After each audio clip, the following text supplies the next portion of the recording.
time and how we can make this the best moment possible. Hello everyone on Instagram and hi everyone on Facebook.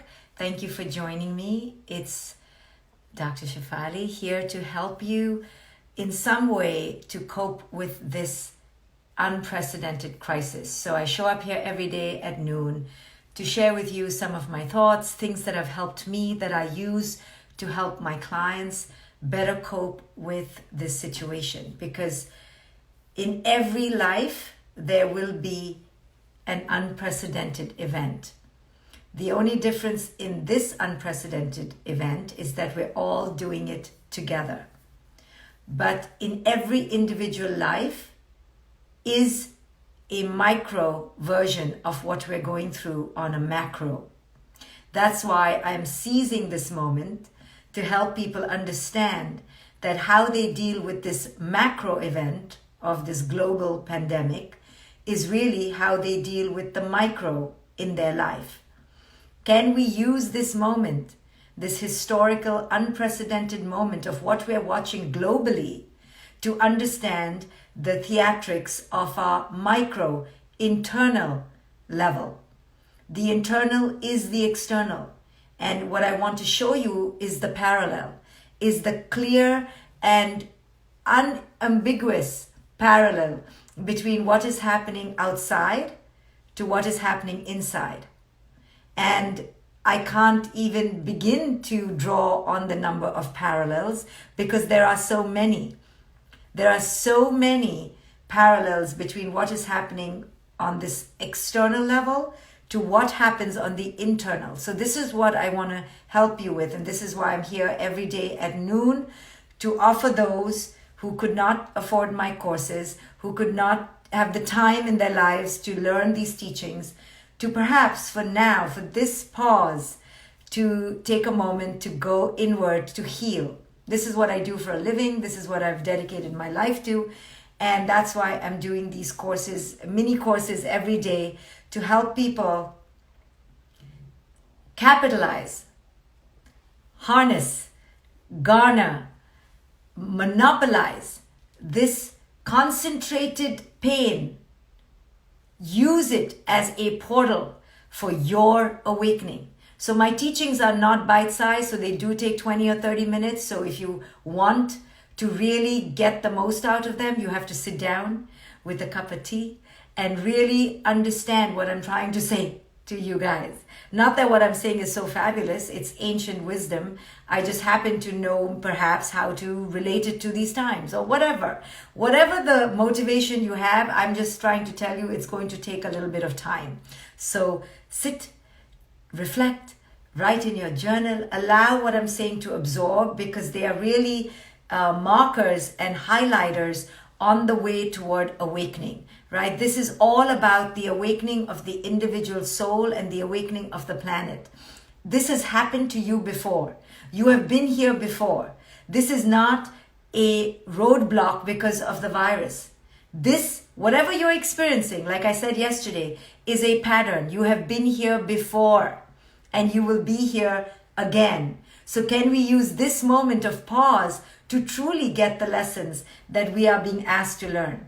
So if you see me looking between two screens, it's not because I don't know how to speak to just one. It's because I'm speaking to the Instagram and the Facebook pages on different screens. So this is the best I could get them. So hi everyone. Welcome Jennifer from Chicago, Tiziana from Belgium, Susan from Hong Kong, Bonnie from Boston, Fahima from Toronto, so many people from all over the world. I'm so happy that you're here. Okay, so let's focus on today's teachings. This is day 14. Many of you know I've been doing this for 35 days straight. So every day since March 16th, I have been doing a teaching. But 14 days ago, I decided to call it something more structured. So I called it Viral Wisdom, but really it's been going on since 35 days. So if you wish to go back to the beginning to understand how to cope with this unprecedented time, listen to my talks because I do believe each one will help you along the way. So each one builds on the other. So that's why, try to have continuity because I try not to repeat in essence what I've said before. So today what I'd like to talk about is how in moments of crisis, we only really have two choices. And those two choices that we have are fear or abundance, worth or worthlessness. The two choices, though, are not made in this present time. The two choices come from our childhood. In our childhood, you see, most of us were denied our true authentic self. This is just a given. Why were we denied our true authentic selves? Not because our parents were evil, but because they believed our soul was here to mold. So they molded us according to their consciousness, to their traditions, to their dictates, to their ways of being. Whether that way of being matched our authentic spirit or not, this is what they did. Obedient as children are when they're very young, because they know that their survival depends on their parents, the child, us as children, molded to the dictates of our parents. We molded because we were fundamentally afraid to not. We knew that if we did not mold to our parents' ways, to culture's ways, we would pay a price. What would that price be? The price of invalidation, the price of not belonging, the price of not being seen, heard, or understood. So the only way we could get that love or receive that validation was to contort our authentic spirit. So in order to contort our authentic spirit, we had to forego our authentic spirit. So we had to leave our authentic spirit on the sidewalk of our childhood. And we had to change. We had to morph. We had to create a false sense of self. This false sense of self in spiritual terms is known as the ego. We created an ego. Underneath the ego is deep fear. The ego is created because we were in fear of losing our parents' love, our parents' validation, the idea that we belonged. The moment we realized it on a very subliminal subconscious level that who it is we are was not being honored, was not being celebrated, we realized that we needed to change. So we began to morph. We began to be puppeteered to become someone other than who it is we needed to be in order to gain this love. So we created a false sense of self. The false sense of self can be many things. In women, typically, it's a martyr, a pleaser, a self-abnegator, an abdicator of worth, someone who relinquishes their power in order to receive the love of the other. Women are classic relinquishers of their power. Classic. We are experts at this. We know how to do this very well. We become pretty, we become kind, we become well-mannered, we become skinny, we become obedient, we become compliant. Anything to receive the love that we think we desperately need. We do this our entire life. We literally begin to play a role of martyr, of pleaser, of compliant, subservient one. So much so that when we grow up, we believe that this is who it is we are. We don't even know the difference between the role and the soul, between the role and who it is we are. And then, like a theater, we cast people in our movie, in our drama. We cast people to play roles so that we can play our central character. Our character of being the giver, of being the compliant one, of being the one who gives up power. So we cast people in the role of those who will take our power, right? We can't do this on our own. So we find unavailable people. We find narcissistic people. We find dominant people. And whether they are or not, we don't even know. We just cast them in the role. And now we have a movie script that keeps playing itself out over and over again. What do boys do typically? Boys typically learn to take. They learn to be the kings and the queens of their parents, the apple of their parents' eye, right? Especially traditional parents. Boys learn to mask their feelings. Boys learn to deny, to suppress, to be macho, to be acquisitive, to be achievers. Well, most men know how to play this role really well.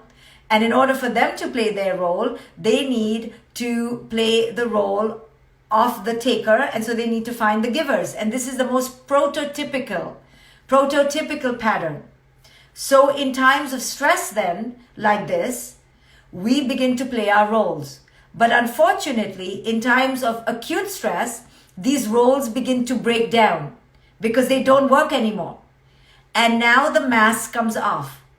And what's underneath is what's been underneath the role all along: fear. The masks keep us from fear. They make us live in the illusion that we have no fear. The roles we've played in our lives have distracted us from the core fear that always is underneath. So the man, for example, or the father, they play the role of overachiever, overdoer, overworker, successive, right? Success. So the man plays the role of being over in the external world. Then a crisis like this happens and all the external roles are taken away, right? So now what? Now what is the man to do? Many men will fall apart because right under the role was fear that they never dealt with. They never dealt with the true fear of who am I without the role. So most men have identified with their roles of being the overdoer, the over provider, the over protector, the over success seeking one, the over something in the external world, the over dominant one.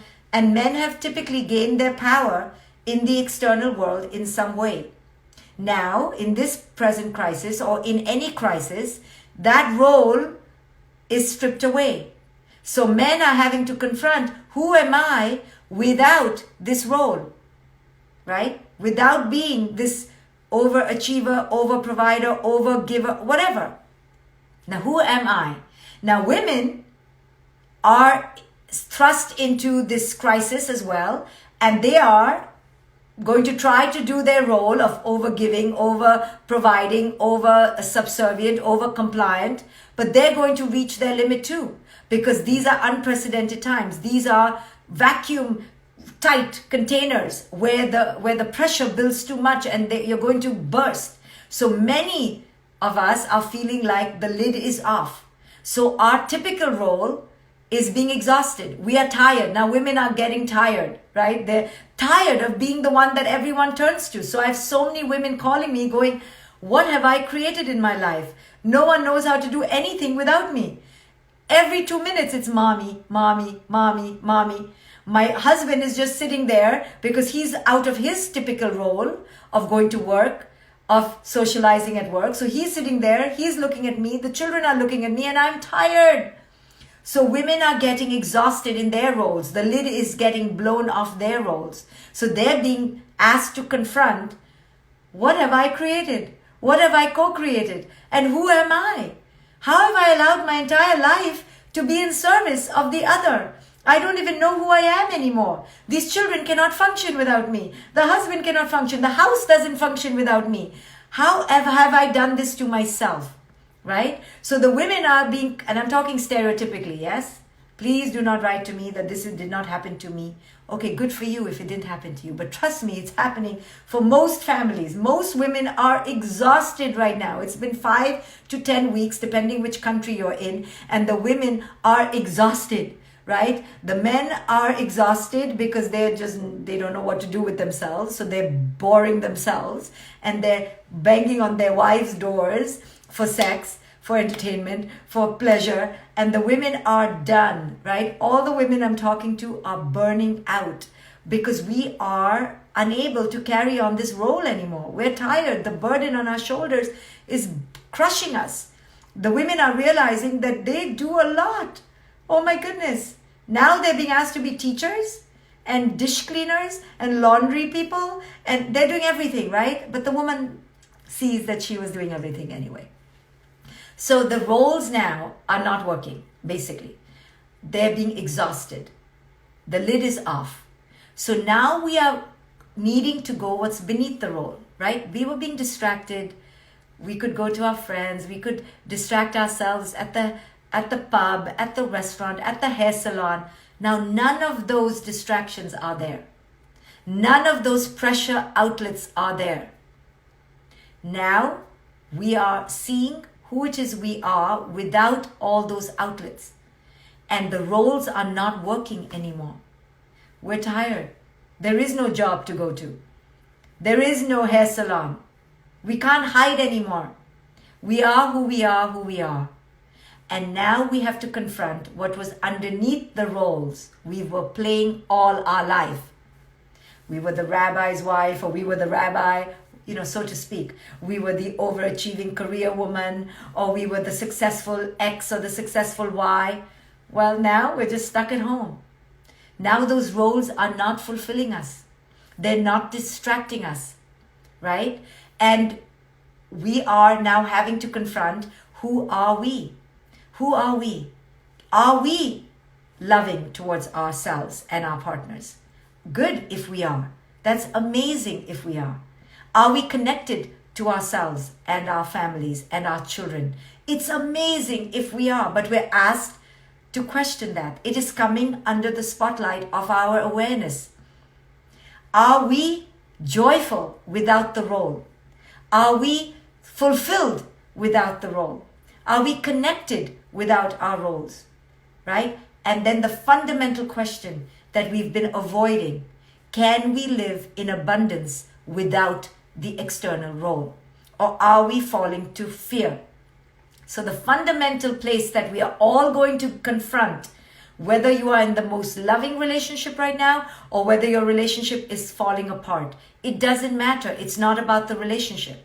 It's about what's happening inside. Each one of us will confront, am I living in fear or am I living in abundance? This is the fundamental question of our life that gets put into place in childhood. In childhood, we created an ego because we were too afraid to live in the as-isness of ourselves. Our parents created us, so to speak, with conditions. So we created an ego to get love. Our ego came about in many ways. We could have become the pleaser, the overachiever, the over-successful person, the martyr, the victim, the comedian, the narcissist, the empath, the compliant one. We put on a face to get the love we needed because we were too afraid to live in our own authentic self. But now we're being asked to confront, can I live in abundance without all these distractions, without the roles, without the other, without the out? Can I live within?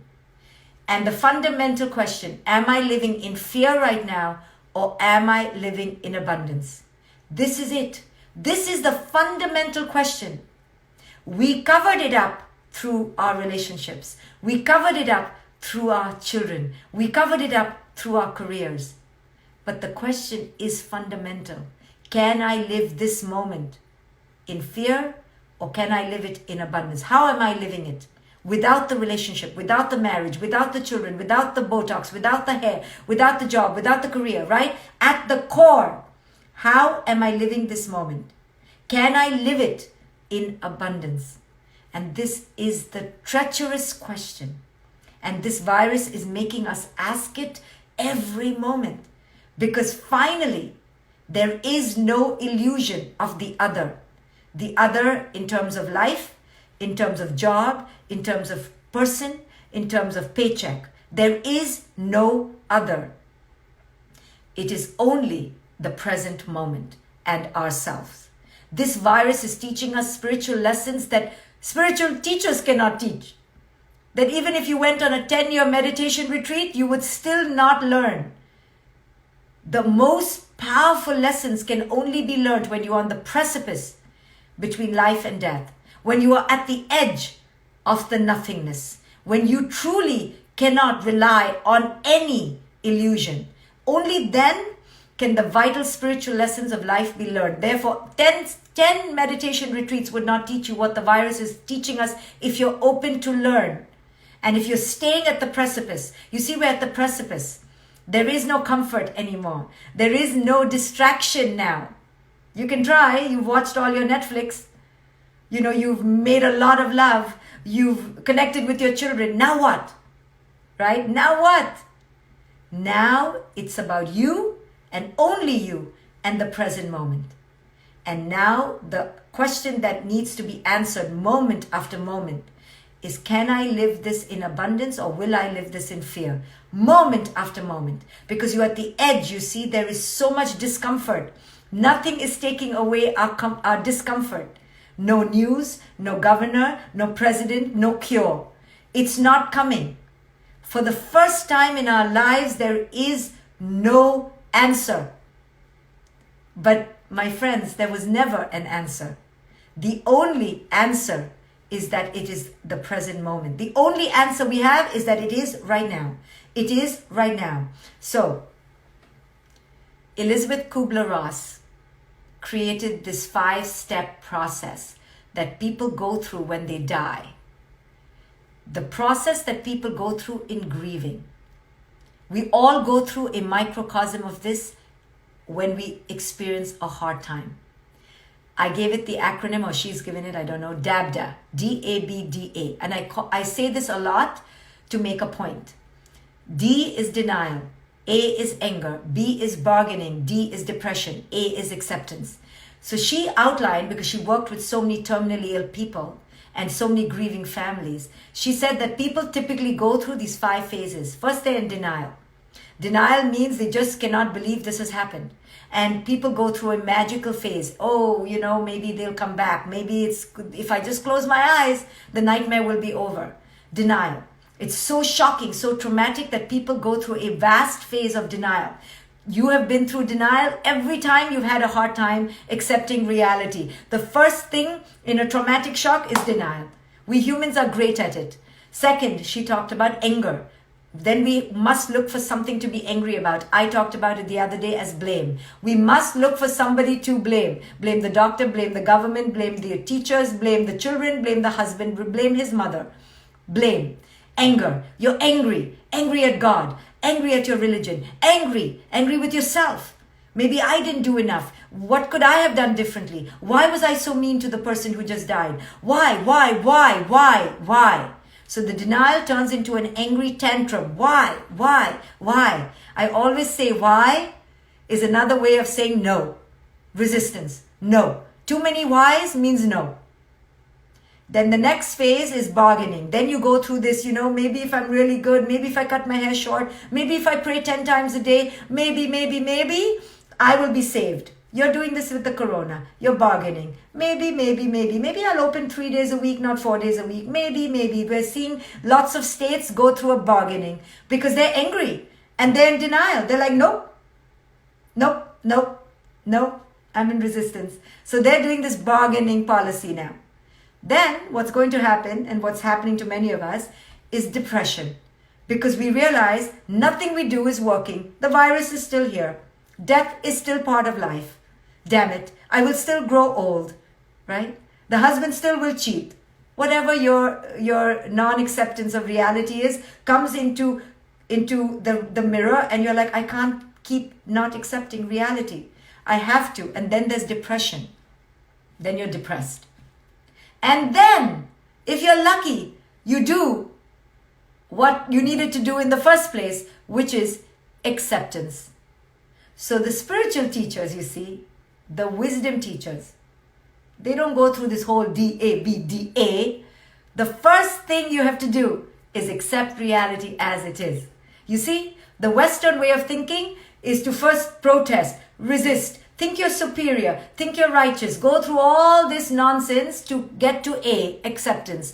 Spiritual teachers, so smart, right away, accept reality as it is. The first thing you do is accept reality. Doesn't mean you are a passive, apathetic fool. No, acceptance of reality is an active process where you see reality as it is. Say to yourself, I'm an alcoholic. Say to yourself, I have an eating addiction. Say to yourself, I like wine too much. Say to yourself, you know what? I'm really lazy. As it is, don't cover it up. Don't embellish. I have just been BSing my whole life. I've just been lying to myself my whole life. That is acceptance of the self and reality. Corona is dangerous. We need to stay home, not to ignore its existence, but to slow its spread, seeing reality as it is. This is the first teaching of the Buddha. Acceptance that life is suffering. Boom! Boom! He taught us this right away. Life is death. First teaching. This is the teaching none of us have learned in our lives. Therefore, we have to go through denial. Then we go through anger. Then we go through bargaining, depression, great depression. Then we accept. What the Buddhists understood right away. And I don't mean the Buddhists as in a religion. Just what the Buddha understood. Life is death. Therefore, life is suffering because we don't want to accept that life is death. So, this leads me to the fundamental delusion, yet another one, which is that everyone in the West, especially in the country of the United States of America, is on a pursuit. Pursuit of what?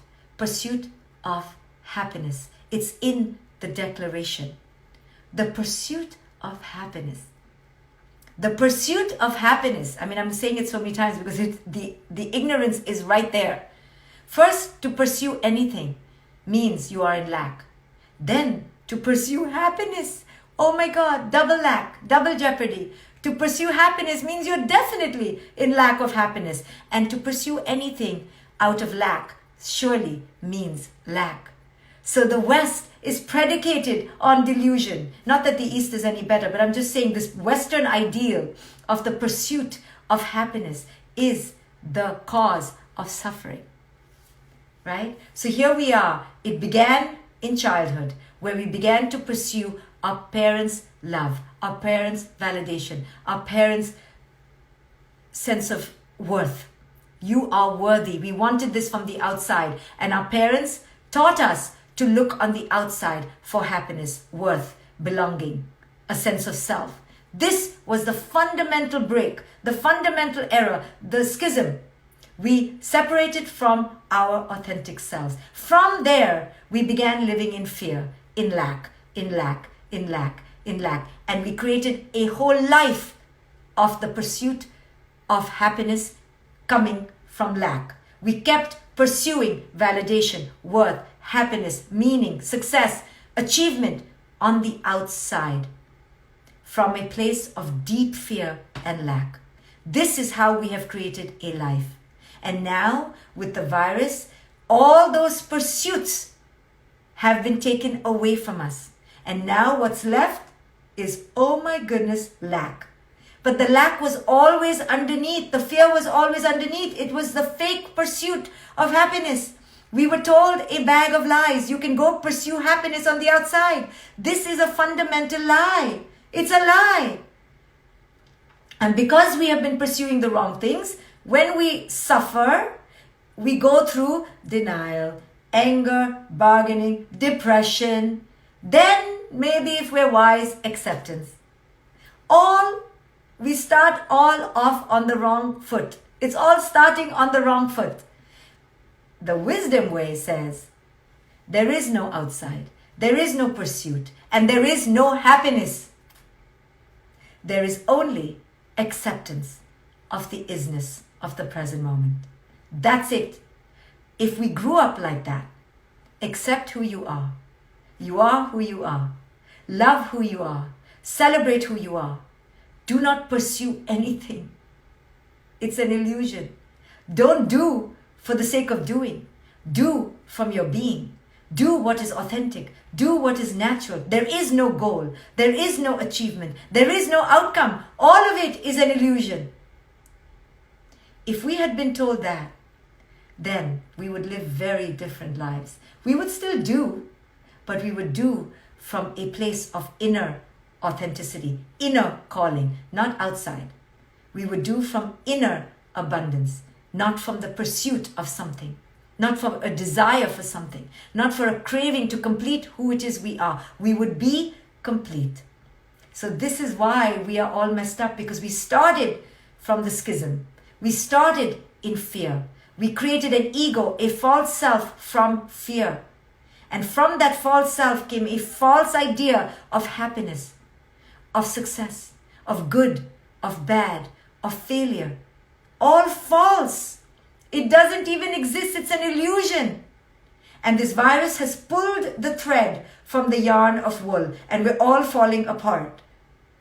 But we were already apart. We were already divorced. We were already dead to our authentic selves. Now is our opportunity to come to life, to start over, to really go within and begin again. And that's why begin again. And that's why when you get the diagnosis of a terminal illness, many people who live through it say they are rebirthed, because they start all over. They get it. They get it that they've been living a lie. They get it. It's all been a lie. They've been sold a bag of goods. There is no outside. There is no pursuit. And there isn't even happiness. There is only one thing: the present moment and the acceptance of the present moment. And to live life fully in the acceptance of the present moment. And when you begin to predicate and reorient your whole life to the here and now, you live a different existence.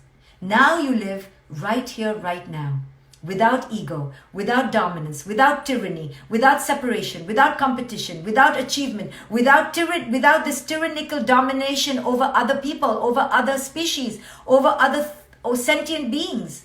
Now you live in humility, that you could die any moment. This is the truth. This is the truth. This is the truth. No one is more special. This virus is showing us nobody is special. Nobody. Sure, we're each unique in a little way. Your eye color, my eye color, your cheeks, my cheeks, sure. But no one is really special. We're just different in a minuscule way, in a 0.0001%. Otherwise, we are 99.999% the same. Our DNA is 99.999% the same as the chimpanzee. It's just a 0.1% different from the bonobo. We are very much the same. It is our illusion that has taught us we are so unique. And now the virus has brought us to an equalized place. We're not equal, but we're equalized. The illusion of our hierarchy is gone. The illusion of our separation, of our superiority is gone. Nobody is superior now, are we? We are all the same. The virus has changed the platform. There is no up and down. The whites, the blacks, the thin, the fat, the ugly, the rich, the poor. All these definitions, we realize, are illusions. They don't exist. At the end of the day, we are all one virus, one bacteria, one species, one energy. All the rest, we realize, all the rest have been fake labels and illusions we've put onto the soul. So now it is the opportunity to return to the soul. And the only way to return to the soul is to understand that the soul has no name. The soul has no definition. The soul has no title. The soul is the soul. The soul is only the energy in the present. All the rest is delusion. All rest is delusion. So there is no happiness, there is no sadness, there is no past, there is no future, there is no rich, there is no poor. There is no label at all. We are just the I am. I am, period. We are, period. So returning to that essence is the release of fear. The release of the fear of our mortality, release of the fear of our death, release of the fear of the tomorrow, release of our desire to control. All we have is the I amness and the we are-ness in the here and now. No more illusion. No more. Am I living in fear or am I living in abundance? This is the fundamental question. And if you're living in fear, you're holding on. When you stop holding on, you live in abundance. Right here, right now, as it is. Full acceptance to the here and now. So don't go through this whole process to come to acceptance. Accept now. It's here. This is all we can do. Accept the present moment fully, with presence, with power, with our full heart, with an open heart, with no label, no judgment. Full acceptance of the present moment. This is how we can live in abundance right here, right now. Okay, everyone. Thank you for being here. I'll see you tomorrow, most likely. Maybe.